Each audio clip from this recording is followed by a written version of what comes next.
everyone, I'm Adiz Zalnik Nuriel, and if you're the kind of person who views themselves as a learner, somebody who loves to learn and who generally picks things up pretty quickly, but there's still that one thing or maybe a few things that you just feel completely blocked when you're trying to learn them, or maybe you've stopped trying to learn them because of that block, this video is for you. Today, I want to basically explain why is it that even though you're smart, even though you are a learner, even though you're so good at learning certain things, there are some things that still seem to be beyond your ability to learn them, and also what you can do about it. Now, I will say I am not a neuroscientist. I don't have, a degree in cognition or cognitive science or anything like that, but I am very, very interested in all those topics, and everything that I'm sharing with you is things that I have experienced through my own life, my own lived experience, and I hope that it will be useful for you as well. So I'm going to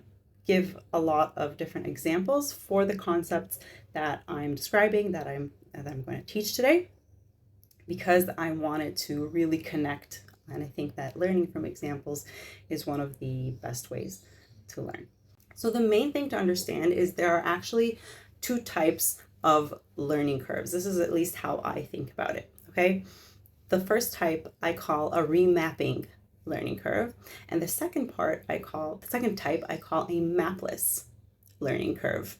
And even though they share some similarities, there are also some very, very important distinctions between them. And once you understand the differences between them, then you understand why some things are easier for you to learn where other things feel almost impossible.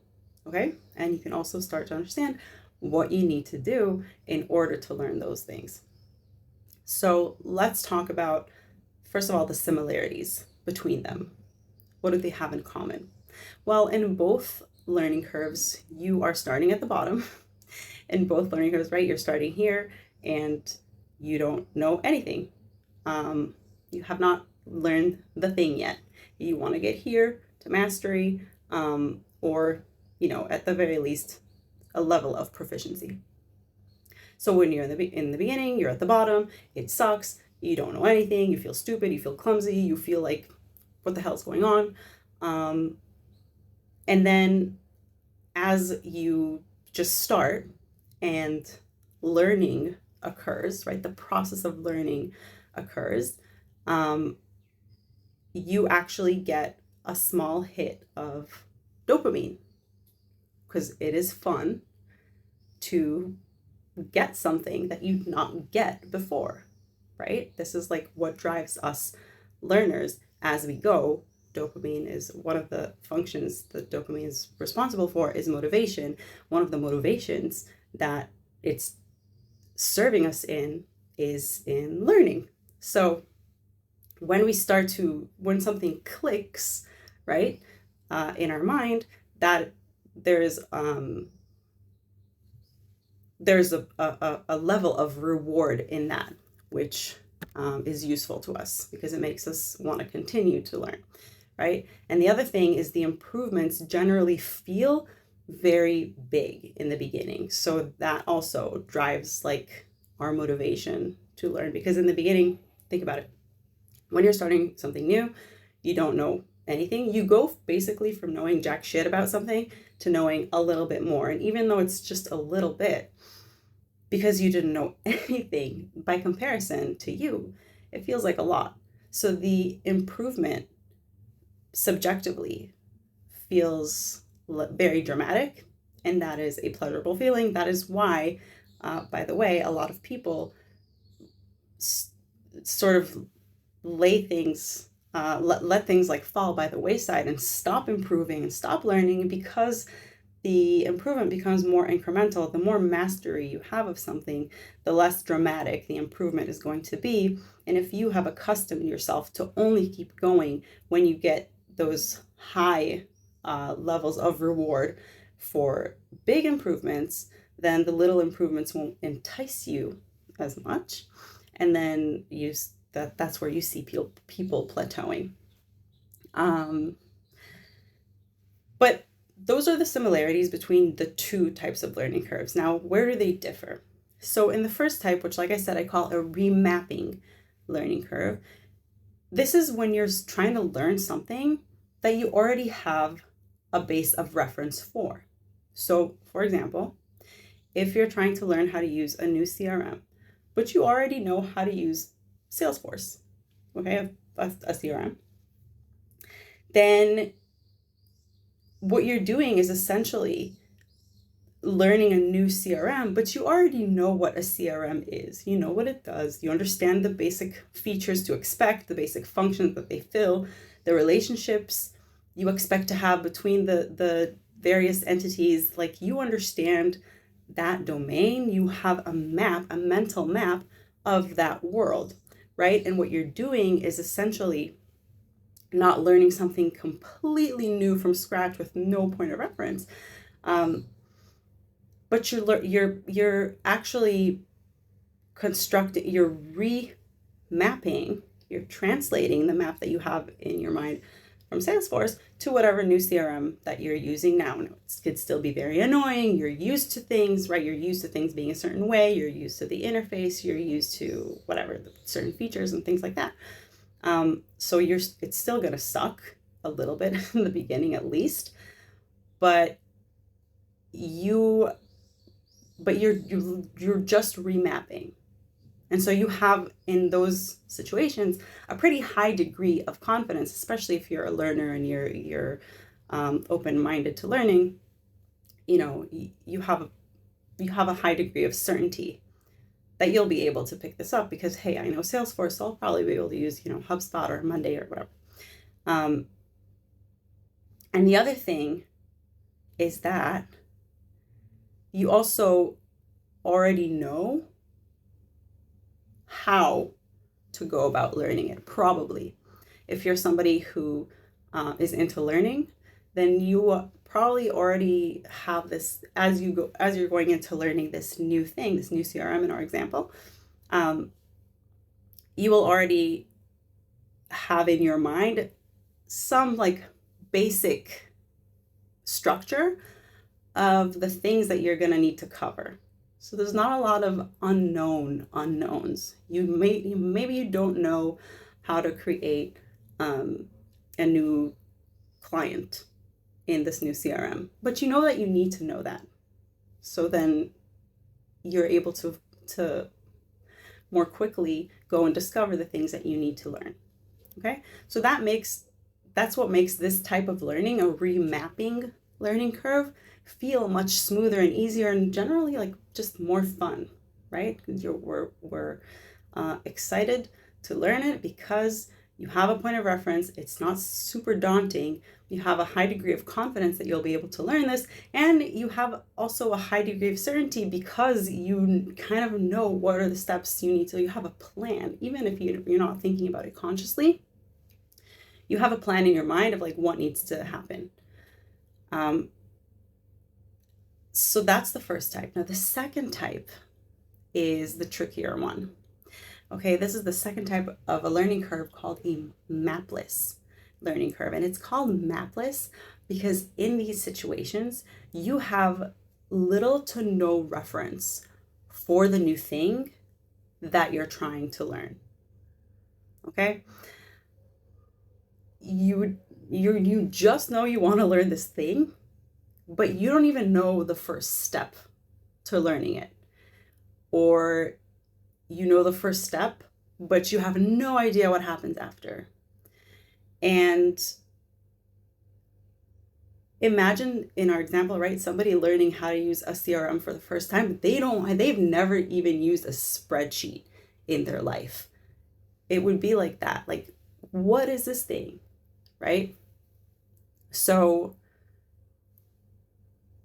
in that type of learning curve, what happens is, because you have no mental model to compare it to, you would have not enough, or like very, very few references that you can pull to start your learning process. It feels like a very untethered experience. There are unknowns There are unknown unknowns. The only thing that you're really like painfully aware of in this learning curve is that you don't know jack shit, not even like where to start.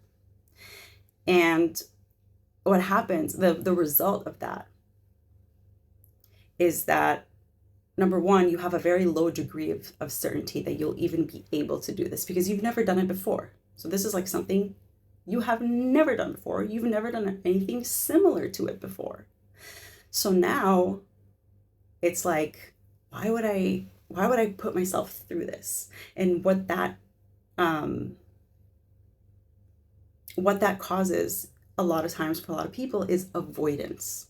Even if you're not consciously avoiding it, subconsciously, you're just like you're just shutting down. You're just shutting it off. You're not even taking it in because you've convinced yourself this is dangerous. It is too unknown. There's too much uncertainty.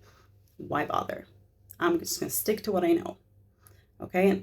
And to a lot of people who do like learning, this comes as a surprise. Like that's something that happened to me. I was like, why am I so resistant to learning this when I proclaim myself to be somebody who really enjoys learning? I say I like being at the bottom of a learning curve because the only way to go is up, and the going up is very like feels very rewarding. And then you also end up knowing something new, which is cool. And yet there have been some things in my life where I was just like, I noticed myself really avoiding. And part of it is the low degree of certainty. And the other thing is that's causing that avoidance is that you really have no grasp of what you need to learn, how you need to learn it, what order you need to learn it in, like nothing. You don't have that structure, that like learning plan that you sort of automatically have, even if you're not aware of it, that you automatically have when you're learning, when you're doing the remapping kind of learning. So I said I would give examples. So I want to give a couple of examples now. I'll start with one, see how long it takes, and then maybe I'll give some more. But basically, for the mapless learning curve, something that I noticed in my life I was really avoiding learning is poker. Okay, it sounds silly, but there have been many instances in my life where people have tried to teach me how to play, and I was just not having it. And I said, please teach me, I want to learn. And we did lessons, and I appeared to be listening, like I wasn't listening, but nothing, I was not retaining anything, and they sat with me. These are people who know how to play. They showed me the charts, they explained the gameplay, like all the things. It was not working, right? And what I realized in retrospect after I did learn, and I will show you, I will share with you how I ended up learning, and then using that experience, using that example, we'll pull the takeaways for how to go about learning something like that. Not poker specifically, but things that you have no point of reference for, right?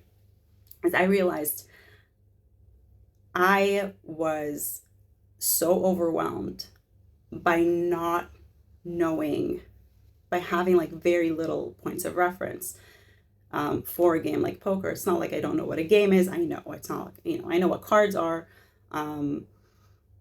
I understand. I've played games with like pattern recognition before. I've played games where you need to, with like deception before, where there's like social psychological elements, but I haven't really played a game where all of those, there's so many elements at play at the same time, and it seemed very, very daunting. And so I just wasn't having it. I was like, I don't even know how to, like, my brain was like, not listening, no matter how many times I tried. And what happened eventually is my partner convinced me to join a poker game that he was hosting. And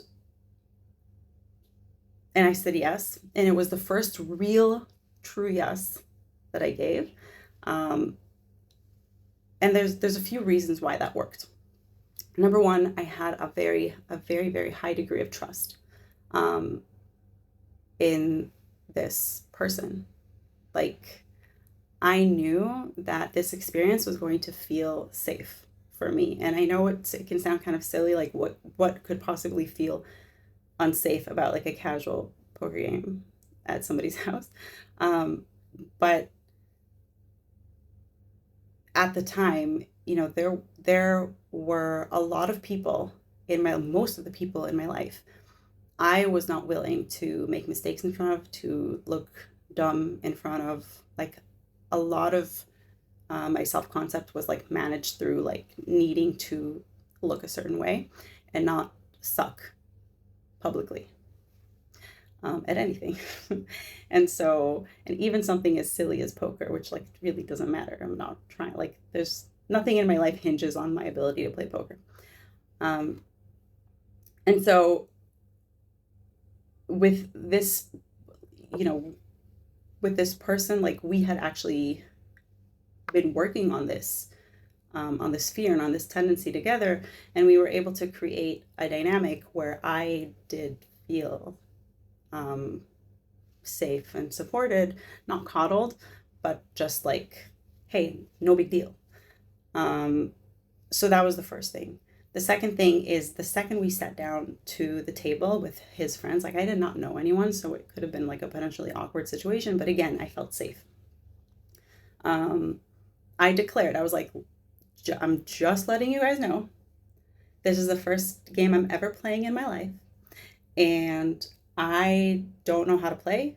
And my level of knowledge of this game is basically like a 5-year-old with ADHD. Like that is how you should look at me right now. And I promise you, this is not like my poker face persona. This is like for real. And that in itself like allowed me to basically approach this experience with a learning mindset where I had declared to everyone, but really I was declaring it for myself. It's like, I don't have anything to prove here. I don't need to seem smart. I don't need to seem like I know everything. I don't need to prove that I learn very quickly or that I'm super knowledgeable about this game or like anything. I don't need to prove anything. I'm here to learn. And part of learning is sucking. And so I'm like, I was very, um, just very like direct about that, uh, that feature of me in the game, right? Um, and then and then we started playing. So basically, I had like my little chart with the hand because I obviously had not memorized like all the different hands at that point.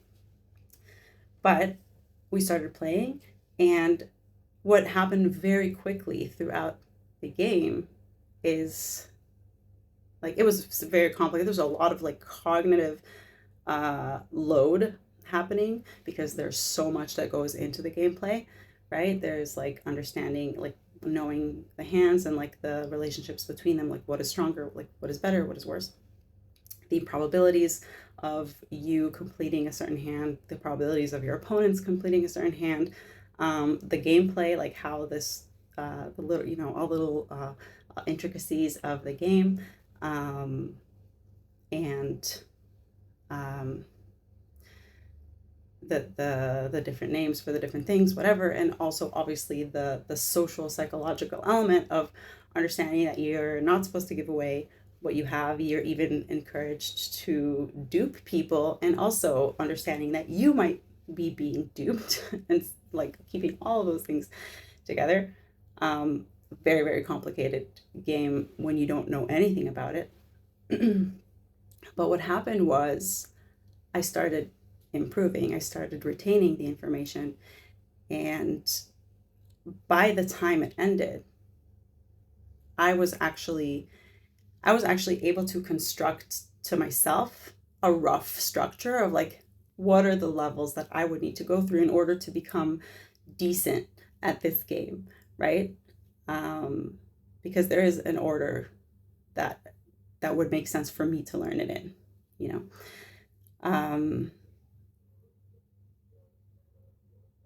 And what that did for me, being able to recall this experience, I'm sure there have been other things, but I, because this is recent and I've been thinking about all those things, in my recent adult life, relatively, I was very cognizant of the learning that was happening. And so one of the things that was exciting for me beyond like the dopamine of like, hey, I understand, like I know something I didn't know before, was actually the ability to say, damn, I've been avoiding this. I've been avoiding this because it contained so many unknowns. There was so much uncertainty in pursuing learning this. And by the way, there wasn't like a lot of, I didn't really have a high degree of motivation to learn it because this doesn't do anything for my life other than fun. And it's not fun when you suck. So there was none.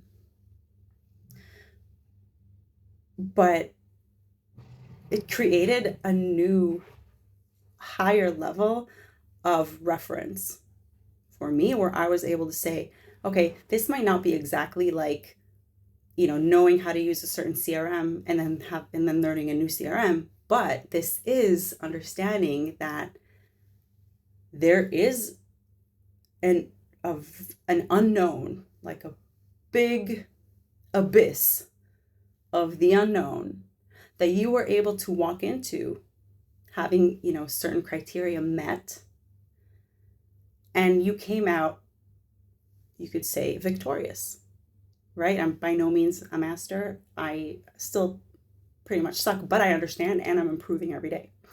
And to me, that's winning as a learner.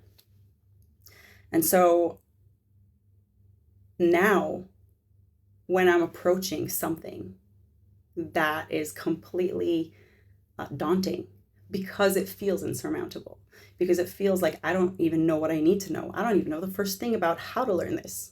I don't even know how many other things I'm going to discover down the line that I'm going to need to handle.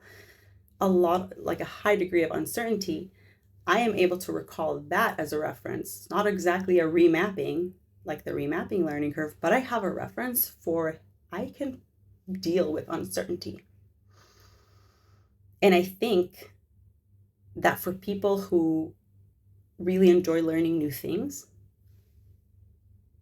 but have found themselves stuck up when they come up against like certain things that are completely new or feel that way, that is what's actually going on, is you are unable to muster up enough excitement, the same like level of excitement as you have about learning something that's a remapping, then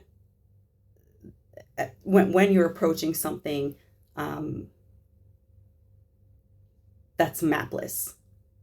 But once you've done the mapless learning 1 time, 2 times, 3 times, the more mapless learning curves you approach and succeed in climbing, the more points of reference you have and the more excited you're able to get about approaching situations with a high degree of uncertainty. So those are basically the takeaways. Is number 1, just understand and have that context in your head that this is just another higher level, like a meta learning. You're learning how to learn really hard things. You're learning how to learn a mapless learning curve. Number 2 is you want to create extreme safety when you're learning it. You want to be in a good environment. You want to understand that you want to feel that your environment is not punishing when you're making a mistake. Like, you're allowed to make mistakes. You're even encouraged to, because that is how you learn. So an environment, basically a healthy environment for learning. You want to approach it with a learning mindset. So if anything like gets you excited, It's the fact that you're now collecting a mapless learning to your collection of things that you learn, that you know how to learn, and just approach it with, hey, like, I know this is going to suck. I know I'm going to suck. I am declaring that I'm bad at this, and I'm just here to learn. I'm not here to prove anything to anyone, which is like generally true about learning anything. But when you have a very low degree of confidence in your ability to learn, it's harder sometimes to say that, because maybe you'll flop and flop and flop and never manage to learn. That is the fear underlying it, right? And then, of course, it helps, as always, to have a mentor, have somebody who can show you, the parts of that world, who can sort of like shed the light on the way the domain functions, as you are actively learning it and discovering things for yourself. So you're discovering something. It's helpful to have somebody to ask who can label it for you and say, oh, that belongs here. And actually, it's not that important. You should focus on that later, or not at all, or it is really important. Great job for catching that, right? That feedback from the person who can sort of guide you along, who knows more than you, and who can both give you the feedback and illuminate the structure for you. Okay? And lastly is just do it. I know it sounds trite, it sounds cliche, but that is the best way to learn, is through doing, not looking at maps, not looking at, not reading up on like charts, not any of that. Like, until you're actually playing the game and trying the thing out for yourself, you're going to be mostly theoretically learning. But the practical learning, that's when you build the real muscle, and that's when you make the most gains. And that's when you get the most dopamine, and that's also where you progress the fastest and get, another notch in your belt of something that you've successfully learned. So I hope that this was helpful for you. If you found this helpful, let me know. If you found this completely unhelpful, let me know as well. If you have any more questions, please ask. I would love to answer your questions. And if you don't identify as a learner, and this was maybe a little too advanced, like if you don't even feel like you can do the basic, right, the type 1 remapping learning so well, and you want me to go into how to do that, that is something that I have a lot of experience with, let me know. I'd be happy to help you, and have a great day.